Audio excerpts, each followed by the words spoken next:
Mike, you've been awarded the Nobel Prize in 2001 together with Joe Stiglitz and George Akerlof for a lot of work that you did on imperfect markets, on information asymmetries, which are all about the imperfections of markets and this belief in the power of markets. Today, would you say that this has been sufficiently taken on by politicians in their policy making? Are you satisfied, or would you say they are more unsatisfied with how this has been perceived in political work? Well, I guess I can't speak for Joe and George, but I'm satisfied with the way in which the economics profession has evolved, and including the policy discussion that emanates from it, because informational gaps and asymmetries cause problems with market performance that require different market structures and intervention. On the other hand, if you look at the pattern of deregulation of, say, financial markets, where there are a lot of informational gaps and asymmetries, beginning in the 1980s and through the 1990s, that in some sense contributed to the kinds of problems we experienced in the great financial crisis, I think you'd have to say that is not something to be totally happy about. I mean, I think we, made assumptions about markets being kind of self-regulating. People detect risk accurately and respond to it. They don't exploit informational gaps or asymmetries vis-a-vis the people who are on the sort of less advantageous end of that gap. And so on. All of that seems to me to have proved to be actually not true. And we probably should have known that. So on the policy front, I think there's more mixed picture. Has there been sufficient lessons learned out of this big financial crisis in that sense? Well, I think at some level it's too soon to tell. But I think what happened in the 1930s was that we had a crisis and weaker immediate responses, which made the actual economic and social crisis much, much deeper than we experienced this time. And that's a credit to the policymakers, the central banks and others who responded and prevented this from being as serious. And in the Great Depression, the banks failed, businesses failed, unemployment shot up to levels that we didn't see after the Great Financial Crisis. And I attribute that mainly to the quality of the response and probably learning from the Great Depression experience. As a result of that experience, the pressure to change the economic model, I think, has been less. On the other hand, there is, I think, underneath that, and maybe with less urgency, a serious set of concerns about the not the quality of the models and conceptual frameworks we use, but their comprehensiveness, whether they capture really important things. So, for example, in economics, we rely heavily on the concept of equilibrium. And yet, much of what we're dealing with appears to be transitions in which we may be in some kind of short-run market equilibrium, but we're not in a long-term equilibrium, and we don't have much economic conceptual apparatus for helping us, understand and navigate these transitions that we're going through. Mm. So would you say that part of the explanation is due to the fact that economists are not yet very prepared to really explain these transitions or to propose instruments to handle these transitions? Yeah, I think that's a fair characterization. On the other hand, I would point out that there's a lot of activity. I mean, so people are starting to really address these things. I think part of what happened in the past was that economists viewed the world through the lens of wherever they lived and that economy. So European economists tended to sort of understand the way Europe worked, and Americans understood the way America worked. And there wasn't much attention, paid to what was going on in the emerging markets. well, even though they were growing and transforming the global economy. Now, I think, if you think of this as kind of a crude database that informs what you think is going on, there's a much more global outlook among all economists. So wherever you are, people tend to know more about what's going on somewhere else.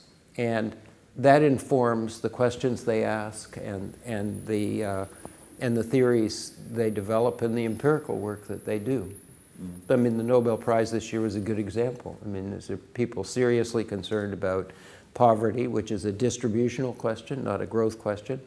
And they're working all over the world, especially in the emerging markets where absolute poverty still exists. And they've brought a kind of experimental, empirical approach to it and to the design of policy that's a major contribution. It seems as if there's some trends towards richer people realizing that their richness, their wealth is at stake when it comes to very unstable political developments and so on. So it's in their own interest to contribute to a more stable social and system and economy.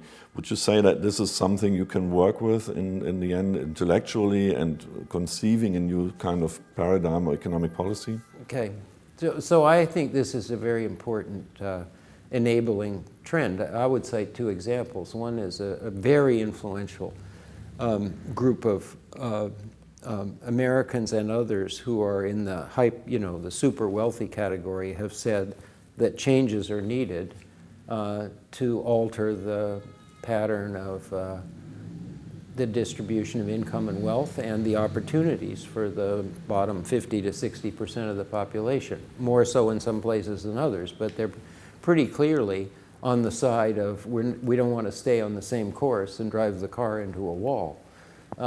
And secondly, I think, the Business Roundtable announcement that they are no longer attached to the shareholder value maximization model, and that various versions, depending on the business and industry you're in, of a multi-stakeholder model, where society, employees, customers, the community, and other things matter, and are serious inputs to the formulation of corporate strategy and mission. Those are really important developments, I think. There are cynics about this and saying they're just doing it to hold off, something that they think is a threat.